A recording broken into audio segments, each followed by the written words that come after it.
ചിറകുള്ള ഭാരത്തു കോരിയുള്ള വായാടി പക്ഷിക്കൂട്ടം വന്നുപോയി. കാടൊന്നു കാണാനായി കൂടൊന്നു കൂട്ടാനായി ആകാശപ്പുഴ നീതി കുതിച്ചുപോയി. കണ്ടു മലനിര, കണ്ടു താഴ്വര, മാമരം കണ്ടേ. 1980 ഒരു തലൈ രാഗം എന്ന സിനിമയിലൂടെ തമിഴിൽ അരങ്ങേറ്റം കുറിക്കുകയും ഒരു താരമായി മാറുകയും അത് 175 ദിവസത്തിൽ പരം ദിവസങ്ങൾ തിയേറ്ററിൽ നിറഞ്ഞോടുകയും ചെയ്ത ഒരു സിനിമയിലെ നായകൻ. അദ്ദേഹത്തോടൊപ്പം മനസ്സ് തുറക്കാനാണ് ഞാൻ ഇഷ്ടപ്പെടുന്നത്. ഒരു സൂപ്പർ താരമായിട്ടാണ് താങ്കൾ തമിഴിൽ എൻട്രി കുറിച്ചത്. മലയാളത്തിൽ പിന്നീട് താരമായിക്കൊണ്ടാണ് സിനിമയിലെത്തിയത്. അങ്ങനെ ഒരു നടൻ എന്ന രീതിയിൽ ഒരുപാട് കാലങ്ങൾ കയറ്റിറക്കങ്ങൾ ഒരുപാട് ജീവിതത്തിൽ ഉണ്ടായിട്ടുള്ള ആളാണ് രവീന്ദ്രൻ. ഈ രവീന്ദ്രനെ ഒരു തലൈ രാഗം, രാമലക്ഷ്മണൻ, അങ്ങനെ സകലകലാ ബലവൻ എന്നുള്ള സിനിമകളിലൂടെയൊക്കെ തമിഴിൽ വളരെ പ്രിയങ്കരനായി മാറുകയും പിന്നീട് മലയാളത്തിലേക്ക് തുടക്കം കുറിക്കുകയും ഇവിടെയും താരമാകുകയും നിന്ന് മിന്നി മറഞ്ഞുകൊണ്ടിരിക്കുന്നിടയിൽ പെട്ടെന്ന് അപ്രത്യക്ഷമാകുന്നൊരു കാഴ്ചയാണ് ഇടയ്ക്കിടയ്ക്ക് കാണുന്നത്. അതോടൊപ്പം തന്നെ പപ്പയുടെ സ്വന്തം അപ്പൂസ് എന്ന സിനിമയിൽ ഒരു കംബാക്ക്, വീണ്ടും ഒരു ഗ്യാപ്പിന് ശേഷം വന്നു.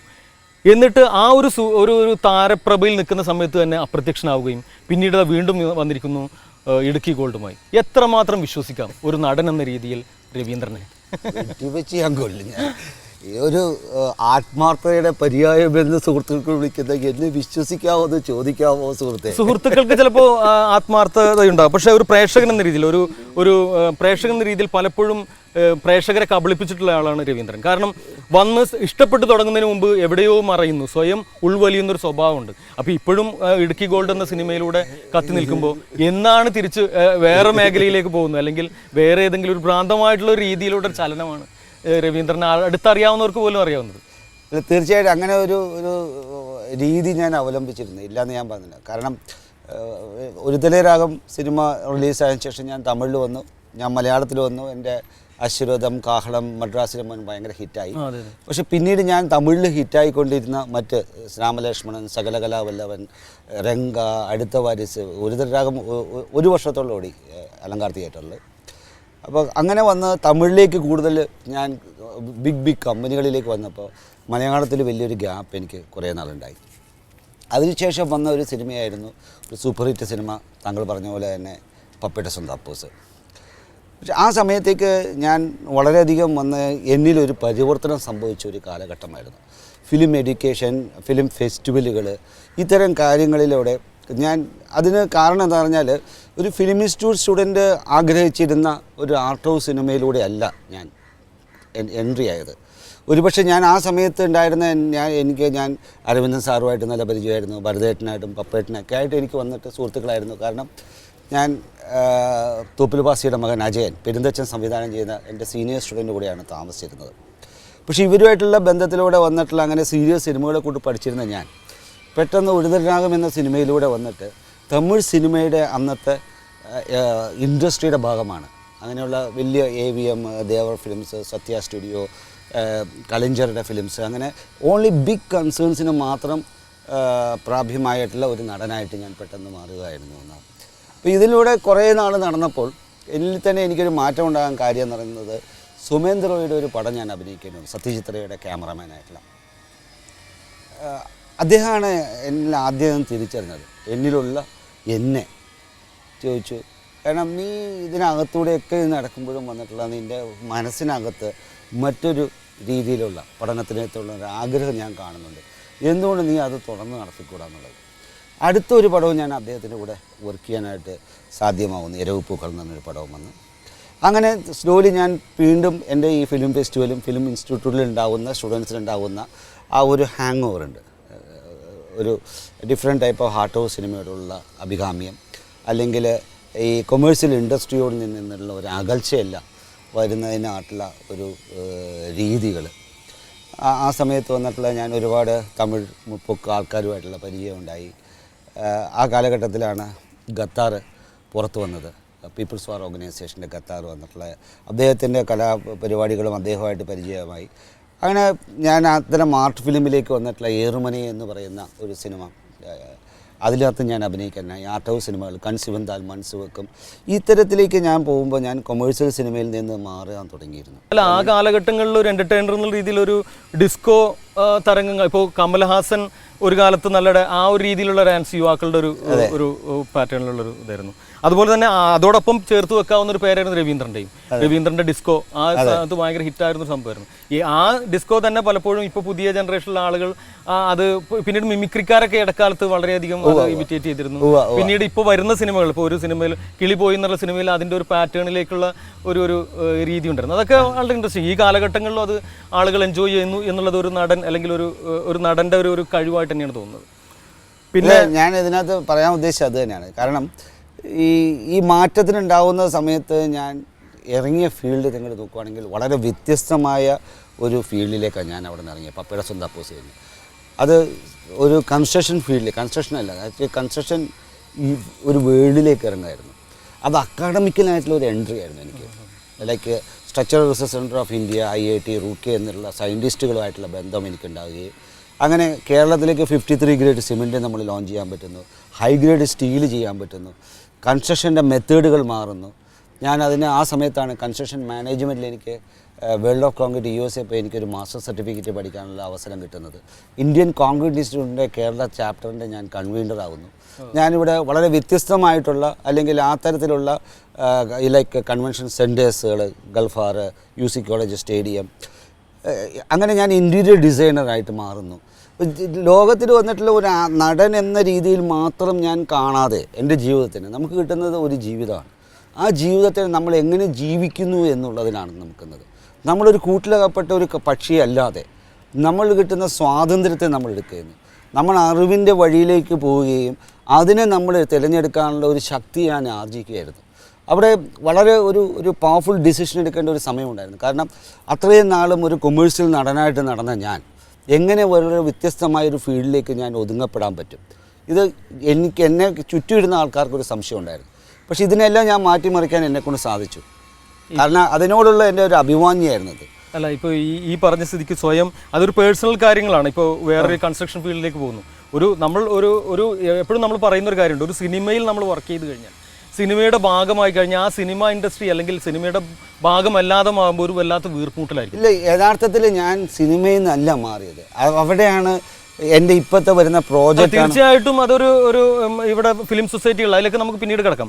പിന്നെ അതിൻ്റെ പ്രധാന ഒരു എന്ന് പറഞ്ഞാൽ ഇപ്പോൾ നമ്മൾ പണ്ട് പല നടന്മാരുടെയും ജീവിതത്തിൽ കയറ്റങ്ങൾ ഇറക്കങ്ങൾ ഉണ്ടായിട്ടുണ്ട്. എന്നാൽ ഇപ്പോൾ നമുക്ക് സുരേഷ് ഗോപി ഇതുപോലെ ഒരു വളരെയധികം അദ്ദേഹം ഒരു ചാനലിൽ വന്നിരുന്ന് വളരെ കാരണം ഒരു നല്ല രീതിയിൽ ജീവിച്ചിരുന്ന, ഒരു നല്ലൊരു ലൈംലൈറ്റിൻ്റെ ഒരു വെളിച്ചത്തിൽ അല്ലെങ്കിൽ ആളുകളാൽ ആരാധിക്കപ്പെടുന്ന ഒരു അവസ്ഥയിൽ നിന്ന് നേരെ ആരും അറിയാത്തതല്ല എന്നാൽ പോലും പഴയ ഒരാൾ എന്നുള്ള രീതിയിലേക്ക് തരം താഴ്ത്തപ്പെടുന്ന ഒരു അവസ്ഥ ഉണ്ടാവും പലപ്പോഴും. ഇപ്പോൾ അത് സാമ്പത്തികമായിട്ട് പ്രശ്നങ്ങൾ ഉണ്ടാവാറുണ്ട്, അല്ലെങ്കിൽ സോഷ്യൽ ലൈഫിൽ പ്രശ്നങ്ങൾ ഉണ്ടാവാറുണ്ട്. ഇതെങ്ങനെയാണ് ഒരു നടൻ എന്ന രീതിയിൽ ഈ മാറ്റത്തെ എങ്ങനെയാണ് കണ്ടത്? അത് അവിടെയാണ് ഞാനീ പറയുന്നത്. കാരണം നമ്മളെപ്പോഴും വന്ന് സ്റ്റാർഡത്തിൽ വിശ്വസിച്ചുകൊണ്ട് നിൽക്കുമ്പോഴാണ് ഈ തരം മാറ്റങ്ങൾ നമ്മളെ എഫക്റ്റ് ചെയ്യുക. ഞാൻ ഹിറ്റായൊരു പടത്തിൽ നിന്ന് മാറാനുള്ള ശക്തി ആർജിക്കുമ്പോൾ ഞാൻ സ്റ്റാർഡത്തിൽ വിശ്വസിക്കേണ്ടായിരുന്നില്ല. ആ താരപ്രഭേനെ ഞാൻ എൻ്റെ ഏറ്റവും വലിയ എൻ്റെ ചെറുപ്പകാലത്ത് തന്നെ ഞാൻ പഠിച്ചിരുന്ന സമയത്ത് തന്നെ അഭിനയിക്കാൻ പറ്റുകയും ആ പടം സൂപ്പർ ഹിറ്റാകുകയും വന്നിട്ടുള്ള ഒരു സ്റ്റാർഡത്തിൻ്റെ പീക്ക് എന്താണെന്ന് ഞാൻ അനുഭവിച്ചു കഴിഞ്ഞു. പിന്നീട് അതിനകത്തുള്ള തത്രപ്പാടിലേക്ക് ഞാൻ എന്നെ ബലി കഴിക്കണോ എന്നുള്ളൊരു ചോദ്യം അവിടെ എൻ്റെ മുമ്പിലുണ്ട്. ഏത് നടൻ്റെ മുമ്പിൽ വരുന്നൊരു ചോദ്യമാണ്. അവിടെ ഞാൻ നോക്കിയത് ഞാൻ എൻ്റെ മറ്റ് കഴിവുകളെ വികസിപ്പിച്ചെടുക്കാൻ അല്ലെങ്കിൽ ആ മേഖലകളിലേക്ക് ഇറങ്ങാൻ ഞാൻ ഈ സിനിമയെ ഉപയോഗിക്കാൻ പറ്റുക. സിനിമയിലൂടെയാണ് ഞാൻ എല്ലാം നേടിയത്. ഞാൻ സിനിമയിൽ നിന്ന് വിട്ടുപോയിട്ടില്ല. എന്തിനെ ഞാൻ കണ്ടത് സിനിമയിലൂടെ പഠിച്ചെടുക്കുക. ഇത് രാമലക്ഷ്മൺ എന്ന സിനിമയുടെ ഷൂട്ടിങ്ങിനിടയിൽ കേട്ടിട്ടുണ്ട്, കമൽഹാസൻ ഒരു ഫൈറ്റിനിടയിൽ ഒരു ഫൈറ്റ് സീനിൽ രവീന്ദ്രനെ അടിക്കാൻ അന്നത്തെ യൂത്ത് അല്ലെങ്കിൽ കോളേജ് സ്റ്റുഡൻസ് സമ്മതിച്ചില്ലെന്ന്. അത് ആ ഒരു തലൈരാഗം എന്ന സിനിമയുടെ ഒരു വർഷം ഓടി എന്ന് പറഞ്ഞു. ആ ഒരു ട്രെൻഡിൽ നിന്ന് യൂത്ത് എപ്പോഴും സപ്പോർട്ട് ഉണ്ടായിരുന്നു, ഏത് കാലഘട്ടങ്ങളിലും ഇതുപോലെ സപ്പോർട്ട് ഉണ്ടായിരുന്നു. അപ്പോൾ ആ ഒരു ജനറേഷൻ, അന്നത്തെ ജനറേഷൻ, ഇപ്പോൾ ഒരു 80കളിലെ ജനറേഷൻ അല്ലെങ്കിൽ നെക്സ്റ്റ് ജനറേഷൻ, ഇപ്പോൾ ഇത് രണ്ടും ഒരുപോലെ അവരുടെ രണ്ടുപേരുടെയും ഈ പുതിയ കാലഘട്ടത്തിൻ്റെയും പഴയ കാലഘട്ടത്തിൻ്റെയും ഒരു ആരാധന അല്ലെങ്കിൽ ഇഷ്ടം നേടിയെടുത്തുള്ള നടനാണ് ശ്രീ രവീന്ദ്രൻ. അത് രാമലക്ഷ്മൺ എന്ന് പറഞ്ഞ സിനിമ ഷൂട്ട് ചെയ്യാനായിട്ട് പോണ്ടിച്ചേരി പോയപ്പോൾ ഒരു 8 കിലോമീറ്റർ ദൂരെയുള്ള ഒരു സ്ഥലത്താണത് ഷൂട്ടിങ്. അപ്പോൾ കംപ്ലീറ്റ് സ്റ്റുഡൻസ് വന്ന് ഇറങ്ങിയിരിക്കുകയാണ്. സ്റ്റുഡൻറ്റ് ലീഡറായിട്ടാണല്ലോ ഞാൻ അഭിനയിക്കുന്നത് ഒരു തലരാത്തിലും. അതുകൊണ്ട് തന്നെ ആ ഫൈറ്റ് അന്ന് അവർ എടുക്കാനായിട്ട് കോലാഹലം കൊണ്ട് സ്റ്റോപ്പ് ചെയ്യേണ്ടി വന്നു. ആ ഒരു എഫക്റ്റ് തമിഴ് സിനിമയിലേക്ക് ഭയങ്കരമായിട്ടുണ്ടായി പെട്ടെന്ന്. കാരണം ഒരു സൂപ്പർ ഹീറോ ആണ് കമലഹാസൻ. അതിൻ്റെ ആ മാറ്റം വന്നിട്ട് ഉടനെ അലയൊളിച്ചത് അത് ഹിന്ദിയിലും തമിഴിലും തെലുങ്കിലും എടുത്തുകൊണ്ടിരുന്ന ഈ സിനിമയിൽ സ്ക്രിപ്റ്റിൽ പെട്ടെന്ന് മാറ്റം ഉണ്ടാവുകയാണ്. എൻ്റെ ഇൻട്രഡക്ഷൻ വന്നിട്ടുള്ളത് വേറൊരു ചേഞ്ചായി. ഹിന്ദിയിലും തെലുങ്കിലും ഇല്ലാത്ത പോലെ ജയമാലിയുടെ ഒരു ഡാൻസ് അതിനകത്തേക്ക് ഇൻകോപ്പറേറ്റ് ചെയ്തു. അവിടെ നിന്ന് ഞാൻ രക്ഷപ്പെടുന്നത് ഒരു 7 ദിവസം നീണ്ടു നിൽക്കുന്ന ചേസാണ്. ആ ചേസ് എന്ന് പറയുന്നത് 3 ഘട്ടങ്ങളാണ്. ഒന്ന് ബൈക്കിലുള്ള ചേസ്, പോലീസിനെ കബളിപ്പിക്കുന്നു. ബൈക്കിൽ നിന്ന് ഞാൻ പിന്നെ കാറിലായി ചേസ്, പിന്നെ വീൽ ചെയറിലായിട്ട് ഞാൻ ഒരു ലോറിയിൽ കയറി രക്ഷപ്പെട്ടു പോകുന്നതാണ്. അതല്ലാതെ തന്നെ കമലഹാസനും ഞാനുമായിട്ടുള്ള ഒരു കോമ്പറ്റീഷൻ ഡാൻസ് അവർ ഇൻക്ലൂഡ് ചെയ്തു. അതിൽ തന്നെ ലിറിക്കിൽ തന്നെ ഞാൻ അദ്ദേഹത്തെ ഗുരുവേ നിൽക്കും. അദ്ദേഹത്തിൻ്റെ ഗുരു എന്ന് പറഞ്ഞ സിനിമ അപ്പോൾ ഹിറ്റായിരുന്നു. അതിന് മുമ്പ് എന്നെ തലൈവറെ എന്ന് വിളിക്കുന്ന ലിറിക്ക് വരെ അവിടുത്തെ തമിഴ് ഇൻഡസ്ട്രിയും ആരാധകരും പറഞ്ഞത് തലൈവർ എന്നാണ് വിളിച്ചത്. അന്ന് ഏറ്റവും വലിയൊരു കട്ടൗട്ടർ 40 അടിയുടെ മറ്റോ ചെന്നൈയിലുണ്ടായെന്ന് കേട്ടു. കമലഹാസനും ഞാനും നിൽക്കുന്ന അദ്ദേഹവും ഞാനും നിൽക്കുന്ന ഒരു കയ്യിൽ ഹാൻഡ്കഫ് ഇട്ടുകൊണ്ട് നിൽക്കുന്ന ഒരു രാമലക്ഷ്മൺ ഒരു 40 ഫീറ്റ് വന്ന ഏറ്റവും വലിയൊരു ആ സമയത്ത് ഏറ്റവും വലിയൊരു കട്ടൗട്ടറായിരുന്നു. അത് മമ്മൂക്ക എവിടെ അതിനെക്കുറിച്ച് എപ്പോഴും പറയായിരുന്നു. തിരിച്ചു ഇപ്പോഴും പറയാറുണ്ട്. മനോരമയിൽ വന്നിട്ടാണ് അത് ഇൻഡസ്ട്രിയുടെ ഒരു പക്ഷേ എന്ന് പറഞ്ഞാൽ വളരെ ചെറുപ്പത്തിൽ തന്നെ വളരെ പെട്ടെന്ന് തന്നെ ഒന്ന് സിനിമയുടെ സ്റ്റാർഡം എല്ലാം അനുഭവിക്കാൻ സാധിച്ചത് കൊണ്ടായിരിക്കാം എനിക്ക് മറ്റൊരു തീരുമാനം എടുക്കാനായിട്ട് എന്നെക്കൊണ്ട് സാധിച്ചത്. ഒരുപക്ഷെ ഞാൻ ഒരുപാട് കഷ്ടപ്പെട്ട് ഞാൻ അവിടെ എത്തിയെങ്കിൽ ഞാൻ ആ സ്ഥാനം വിട്ടുകൊടുക്കാൻ ചിലപ്പോൾ വന്നിട്ട് തയ്യാറാവില്ല. ഞാൻ അതിൽ പിടിച്ച് കടിച്ചു തൂങ്ങി നിൽക്കാൻ വേണ്ടി ഞാൻ ഒരുപാട് പ്രയത്നിച്ചാണ്. ആ ഒരു വ്യത്യാസമാണ് എന്നിൽ ഉണ്ടാക്കിയിരിക്കുന്നത്. ഒരുപക്ഷെ അതാണ് അതിൻ്റെ കാരണം തന്നെ ഞാൻ ചിന്തിക്കാറുണ്ട്. എല്ലാവരും എന്നോട് ചോദിക്കാറുണ്ട്, നീ എന്തിനത് നിർത്തി പോകണം, നീ എന്ത് ഈ കാണിക്കണമെന്ന് ചോദിക്കുമ്പോൾ ഞാൻ നോക്കുന്നത് അതല്ല. കാരണം നമ്മൾ ഇവിടെ അധ്വാനിച്ച് നേടിയിരുന്നെങ്കിൽ ചിലപ്പോൾ കുറച്ചും കൂടെ അതല്ല. കാരണം നമ്മൾ ഇത്തരം വന്നിട്ടുള്ള സാധനങ്ങൾ വന്നിട്ടുള്ള ഒരു സ്റ്റാർഡം എന്നൊക്കെ പറയുന്നത് ഒരിക്കലും വന്നിട്ട് ഒരു ശാശ്വതമല്ല. ഒരു നടനല്ല ശാശ്വതം. നിങ്ങൾ ശ്രദ്ധിച്ച് നോക്കിയിട്ടില്ല നമ്മുടെ അച്ചീവ്മെൻ്റ്. ഇന്ന് ഞാൻ നിൽക്കുന്നത് എൻ്റെ അടുത്ത തലമുറ വന്നാലും ഞാൻ ചെയ്ത സ്ട്രക്ചേഴ്സ് ആയിരിക്കും. ഒരു സ്റ്റേഡിയം ഞാൻ ചെയ്തിട്ടുണ്ട്, മ്യൂസിക്കൽ സ്റ്റേഡിയം. അതെൻ്റെ അടുത്ത തലമുറയ്ക്ക് പറയാൻ പറ്റും. ഇന്ന് നമ്മൾ ആലോചിക്കുന്നുണ്ട്, എത്ര പേര് ഓർക്കുന്നുണ്ട് അനശ്വര നടനായ കൊട്ടാരക്കരേനെ? എത്ര പേര് ഓർക്കുന്നുണ്ട് സത്യൻ സാറിനെ? എത്ര പേര് ഓർക്കുന്നുണ്ട് വന്നിട്ട് പ്രേമനസീറിനെ? ഒരു നടൻ്റെ ജീവിതം എന്ന് പറയുന്നത് ഒരു ഷോർട്ട് സ്പാനിൽ നിന്ന് പോകും. ഫിലിം സൊസൈറ്റിയെ കുറിച്ച് പറയുകയാണെങ്കിൽ, നമുക്ക് കേരളത്തിലെ ഫിലിം സൊസൈറ്റികളെ കുറിച്ച് പറയുകയാണെങ്കിൽ ജോൺ അബ്രഹാം എന്ന പേരും ഒഡീസ എന്ന പേരും ഒരിക്കലും നമുക്ക് മറക്കാൻ പറ്റില്ല. അതില്ലാതെ ഒരിക്കലും പറയില്ല. അന്ന് അദ്ദേഹത്തിൻ്റെ പുറകിൽ, ഇപ്പോൾ ഈ ഫിലിം സൊസൈറ്റിയുടെ പുറകിൽ അദ്ദേഹത്തിൻ്റെ സുഹൃത്തുക്കളുടെ അതിപ്പോൾ ഗസ്റ്റായി പങ്കെടുക്കുന്ന കാര്യങ്ങൾ മാത്രമല്ല, അത് ഓരോ സ്ഥലത്തും ഓരോ വില്ലേജുകളിലും ഓരോ ആൾ കൂടുന്ന സ്ഥലങ്ങളിൽ മുഴുവൻ സിനിമ പ്രദർശിപ്പിക്കുന്ന ഒരു രീതി ഉണ്ടായിരുന്നു. ചിലപ്പോൾ സ്കൂളുകളാവാം, മൈതാനങ്ങളാവാം. അപ്പോൾ ഈ ഒരു ഞാൻ തന്നെ എൻ്റെ ഒരു കാര്യം പറയുകയാണെങ്കിൽ, ഞാൻ തന്നെ അമ്മ അറിയാൻ എന്നൊരു സിനിമ കാണുന്നത് 90കളിലെ അമ്മ അറിയാൻ എന്നൊരു സിനിമ കാണുന്നത് പാലപ്പെട്ടി ഭഗവതി ക്ഷേത്രത്തിൽ, എൻ്റെ നാട്ടിലെ പാലപ്പെട്ടി എന്നൊരു സ്ഥലത്തുള്ള ഭഗവതി ക്ഷേത്രത്തിൻ്റെ മൈതാനത്താണ്. അങ്ങനെ പിന്നെ അടുത്ത കാലത്ത് ശക്തി തിയേറ്ററിൻ്റെ അബുദാബി ശക്തി തിയേറ്ററിൻ്റെ ഇപ്രാവശ്യത്തെ ജോൺ അബ്രഹാം അനുസ്മരണ പ്രഭാഷണം നടത്താനുള്ളൊരു ഭാഗ്യം കൂടി എനിക്കുണ്ടായി. അതൊരു വലിയൊരു ഭാഗ്യമായിട്ടാണ് എനിക്ക് തോന്നുന്നത്. അപ്പോൾ എനിക്ക് അത്ഭുതപ്പെട്ടു പോയി. എന്നെ അതിനെന്തിനാണ് തിരഞ്ഞെടുത്തത് ഞാൻ ആ സംഘാടകരോട് ചോദിക്കുകയും ചെയ്തു. അപ്പോൾ അത് വളരെ നന്നായിട്ട് എനിക്ക് അത് പ്രസൻറ്റ് ചെയ്യാനും പറ്റി. ആ ഒരു മനസ്സിൽ സിനിമയുള്ളതുകൊണ്ടായിരിക്കും. അപ്പോൾ എന്തുകൊണ്ടാണ് ഇങ്ങനെയൊക്കെ ഇപ്പോൾ കോളേജുകളായിരുന്നു രവിയേട്ടൻ സിനിമ പ്രദർശിപ്പിക്കാനുള്ള സ്ഥലങ്ങൾ കണ്ടെത്തിയിരുന്നത്? എന്തുകൊണ്ടാണ് ഈ ജനങ്ങൾ, സാധാരണക്കാരല്ല, ഇവിടുത്തെ കോളേജ് വിദ്യാർത്ഥികളാണ് ഈ സിനിമകൾ കാണുന്നത്? കാരണം പലപ്പോഴും സാധാരണക്കാർക്ക് ആ ഒരു ഇതിലേക്ക് പങ്കാളികളാകാൻ പലപ്പോഴും പറ്റാറില്ല. കോളേജിലേക്ക് അങ്ങനെ ഇടിച്ചു കയറാൻ സാധാരണ നാട്ടുകാർക്ക് പറ്റില്ല. ഏറ്റവും കൂടുതൽ നിൽക്കുന്ന സാധാരണക്കാരാണ് സിനിമ കാണുന്നത്. അവരിലേക്ക് കൊടുക്കാതെ ഈ യൂത്ത് അല്ലെങ്കിൽ കോളേജ് സ്റ്റുഡൻസിലേക്ക് എന്തുകൊണ്ടാണ് അങ്ങനെ ഒരു കോളേജ് തന്നെ തിരഞ്ഞെടുത്തത്? ഞാൻ ഇതിനകത്ത് തിരഞ്ഞെടുത്തത്, ഞാൻ എൻ്റെ ഫെസ്റ്റിവൽ തുടങ്ങിയപ്പോൾ പബ്ലിക്കിന് വേണ്ടിയായിരുന്നു ആദ്യം ഞാൻ ഫിലിം ഫെസ്റ്റിവലെല്ലാം ചെയ്തിരുന്നത്. പോലും പിന്നീട് എനിക്കത് മനസ്സിലാക്കിയെന്ന് പറഞ്ഞാൽ നമ്മൾ തുടങ്ങേണ്ടത് വന്ന് സ്റ്റുഡൻസ് ലെവലിലാണ്. സ്റ്റുഡൻറ്റ് ലെവലിലേക്ക് വന്ന് അന്ന് ഫിലിം സ്റ്റഡീസ് ഒരു ജീർണതയിലേക്ക് എത്തിക്കൊണ്ടിരിക്കുന്ന ഒരു അവസ്ഥയായിരുന്നു. ഒരു ആർട്ട് ഹൗസ് സിനിമകൾക്ക് കാണാനായിട്ട് ഇവരെ കിട്ടാതായിട്ടുള്ള ഒരു അവസ്ഥ വന്നിരിക്കുന്ന ഒരു സമയം. അങ്ങനെ തിരഞ്ഞെടുത്ത പല സിനിമകളെയും ഞാൻ ഇവരിലേക്ക് കൊണ്ടുപോയി കാണിക്കുകയും അതിനെ അഭിനയിച്ചിരിക്കുന്ന അഭിനേതാക്കളോ സംവിധായകരെ കൊണ്ട് അത് പ്രസൻറ്റ് ചെയ്യിപ്പിക്കുകയും ഒരു ചർച്ചയ്ക്ക് വിധേയമാക്കുന്നതോടുകൂടി സ്റ്റുഡൻറ്റ് ലെവലിൽ ക്യാമ്പസുകളിൽ കലാലയങ്ങളിൽ ഇത്തരം സിനിമകൾ ചർച്ചാ വിഷയമാവുമ്പോൾ എപ്പോഴും നമ്മൾ ചെയ്യേണ്ട, ഞാൻ ഇപ്പോഴും പിന്നീട് നോക്കുന്നത് ഒന്ന്, സിനിമാ പഠനം നമ്മൾ ക്യാമ്പസിൽ തൊട്ട് ആരംഭിക്കണം. സ്കൂൾ തലത്തിൽ തൊട്ട് തന്നെ നമ്മൾ സിനിമയെക്കുറിച്ചിട്ട് വിശകലനം ചെയ്യാനുള്ള പഠനങ്ങൾ ആരംഭിക്കണം. നല്ല സിനിമകൾ ഏതൊന്ന് തിരഞ്ഞെടുക്കാൻ സാധിക്കണം വന്നിട്ടുള്ള വ്യത്യസ്തമായ സിനിമകളെ വ്യത്യസ്ത കാഴ്ചപ്പാടിലൂടെ സ്വീകരിക്കുകയോ തിരസ്കരിക്കുകയോ ചെയ്യാനുള്ള ഒരു കഴിവ് ആർജിക്കണം. ഇത്തരം കാര്യങ്ങൾ നമ്മൾ തുടങ്ങണമെങ്കിൽ അത് സ്റ്റുഡൻറ്റ് ലെവലിൽ തന്നെ തുടങ്ങണം. അതുകൊണ്ട് തന്നെയാണ് ഞാനിതിനെ ഈ ഡിജിറ്റൽ യുഗത്തിനകത്തേക്ക് ക്യാമ്പസിനെ തിരഞ്ഞെടുത്തതുകൊണ്ട് ഇന്ന് ഞാൻ എടുക്കാൻ പോകുന്ന എൻ്റെ അടുത്തൊരു ദൗത്യം എന്ന് പറഞ്ഞാൽ ഈ ഷോർട്ട് ഫിലിം മേക്കേഴ്സിന് വേണ്ടിയിട്ടുള്ള, മലയാളം ഷോർട്ട് ഫിലിം മേക്കേഴ്സിന് വേണ്ടിയിട്ടുള്ള ഒരു ഫോറം കൂടി നമ്മൾ ഉണ്ടാക്കാനുള്ള തീരുമാനം നമ്മൾ എടുത്തിട്ടുണ്ട്. അതിലൂടെ വന്ന് അവർക്ക് ഫ്യൂച്ചർ ഫിലിംസുകളിലേക്കുള്ള ഒരു വഴി തെളിക്കാനുള്ള ഒരു ഉദ്യമം കൂടിയുണ്ട്.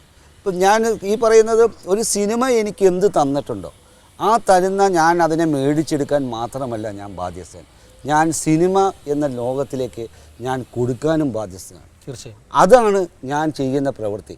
ഒരു നടനായി ഞാൻ ക്യാമറയ്ക്ക് മുമ്പിൽ എപ്പോഴും ഞാൻ പ്രത്യക്ഷപ്പെടുത്ത് എൻ്റെ വീടിനെ സമ്പന്നനാക്കാനോ ജനങ്ങളെ രസിപ്പിക്കുന്ന ഒരു എൻ്റർടൈനർ മാത്രമായിട്ടല്ലാതെ അവനിലേക്ക് അറിവും അവൻ്റെ ജീവിതത്തിലേക്ക് അവൻ്റെ ലക്ഷ്യത്തിലേക്ക് അവനെ എത്തിക്കാൻ വേണ്ടിയിട്ട് ഞാനൊരു മാർഗമാകാൻ ഒരു ഇഞ്ചെങ്കിലും അല്ലെങ്കിൽ ഒരു ചെറിയ ഒരു മാർഗമാവാനെങ്കിലും കാരണഭൂതനാവുമ്പോൾ ഞാൻ ധന്യനാവുകയാണ്. ആദ്യകാലങ്ങളിലെല്ലാം സ്റ്റാർ എന്ന് പറയുന്ന സംവിധായകനായിരുന്നു. അതെ. തിരിച്ച് പിന്നീടൊരു താരാരാധനയും താരം എന്ന് പറയുന്നത് നടന്മാരിലേക്ക് ഒതുങ്ങി.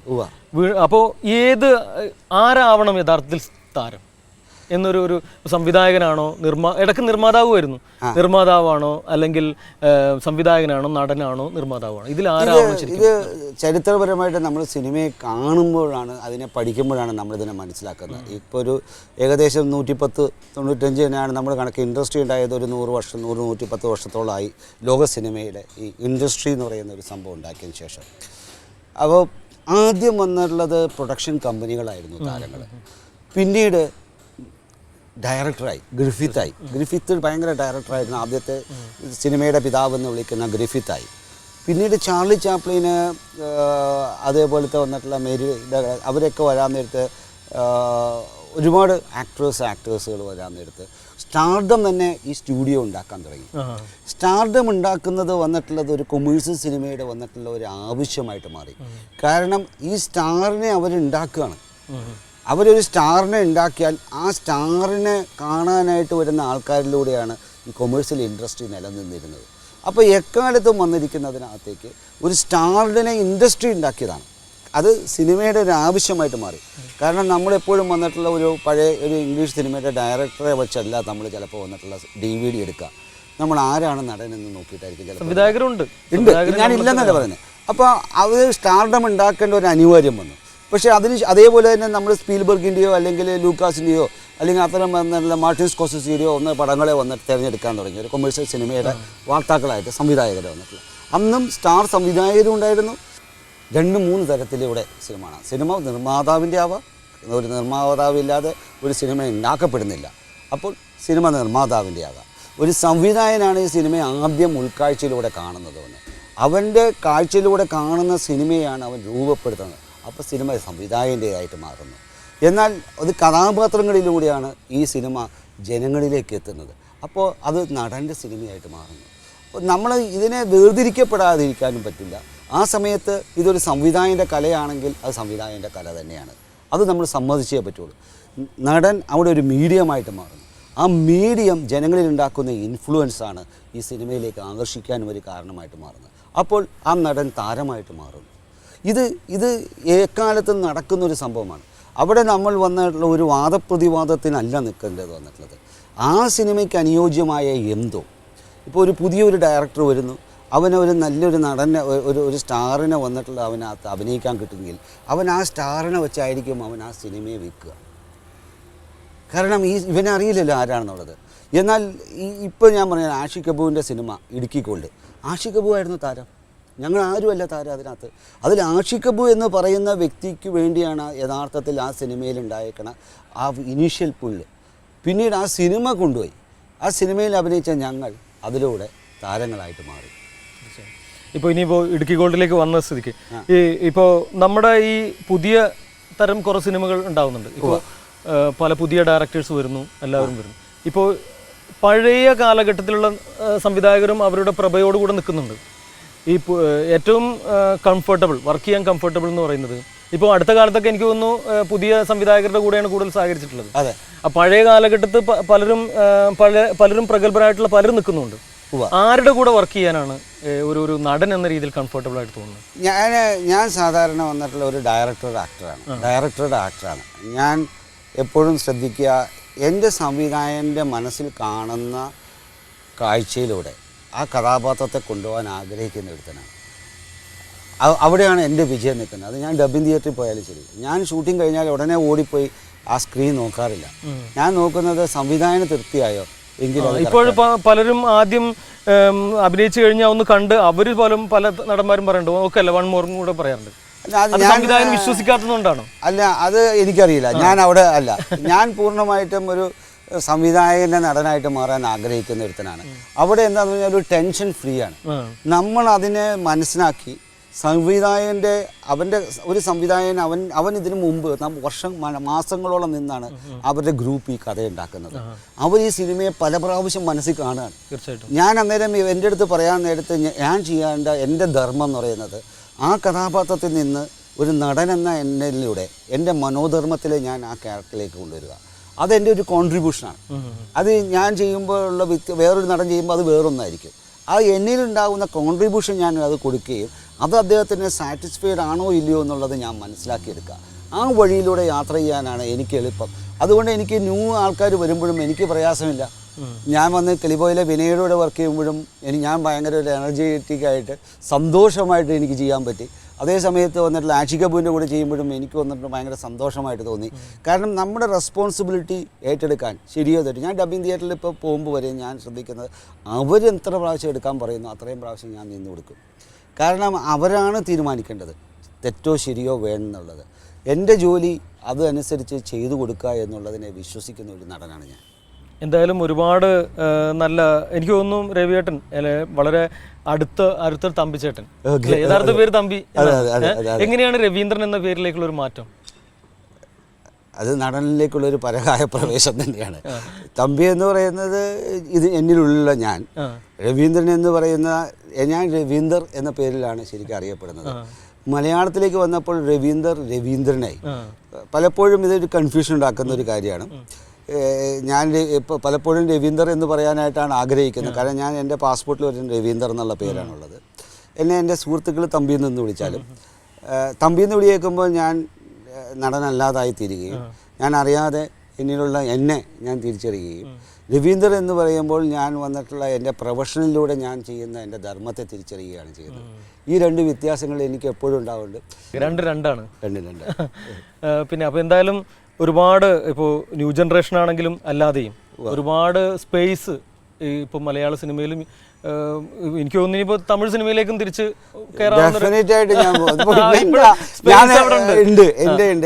ഞാൻ കറക്റ്റ് ടൈമിൽ ഞാൻ എൻട്രി ചെയ്യുകയും ചെയ്യും, ഞാൻ അഭിനയിക്കുകയും ചെയ്യും തമിഴ് സിനിമയിൽ. അപ്പോൾ അത്രയും ഒരു നല്ല സ്പേസ് കിട്ടുന്ന ഇപ്പോൾ ഒരുപാട് കഥാപാത്രങ്ങൾ ഇപ്പോൾ ഞാൻ അറിഞ്ഞത് രവീന്ദ്രന് വേണ്ടി സൃഷ്ടിക്കുന്ന അല്ലെങ്കിൽ അത്തരം ഒരു കഥകൾ അല്ലെങ്കിൽ കഥാപാത്രങ്ങൾ ഒരുപാട് ഉണ്ടായി വരുന്ന ഒരു കാലഘട്ടം. കാരണം ഇടുക്കി ഗോൾഡിന് ശേഷം അങ്ങനെ വരുന്നു. കാരണം അത്തരം ഒരു സ്പേസ് ഇവിടെ എന്തായാലും ഉണ്ട്. ഈ ഒരു ഇൻഡസ്ട്രി ഇത്തരം ഒരു ക്യാരക്ടർ ചെയ്യാനും ആളുകളെ സന്തോഷിപ്പിക്കാനും പറ്റിയൊരു സ്പേസ് ഉണ്ട്. തീർച്ചയായിട്ടും ഉണ്ട്. കാരണം എൻ്റെ പല സുഹൃത്തുക്കൾ എന്നെ വിളിച്ചു പറഞ്ഞത് അതായിരുന്നു. അപ്പോൾ എന്തായാലും ഒരുപാട് നല്ല കഥാപാത്രങ്ങൾ ചെയ്യാനും നമുക്ക് ഒരുമിക്കാനും കഴിയട്ടെ. Thank you very much. മാണിക്കച്ചിറകുള്ള ഭാരത്തു കോരിയുള്ള വായാടി പക്ഷിക്കൂട്ടം വന്നുപോയി. കാടൊന്നു കാണാനായി കൂടൊന്നു കൂട്ടാനായി ആകാശപ്പുഴ നീതി കുതിച്ചുപോയി.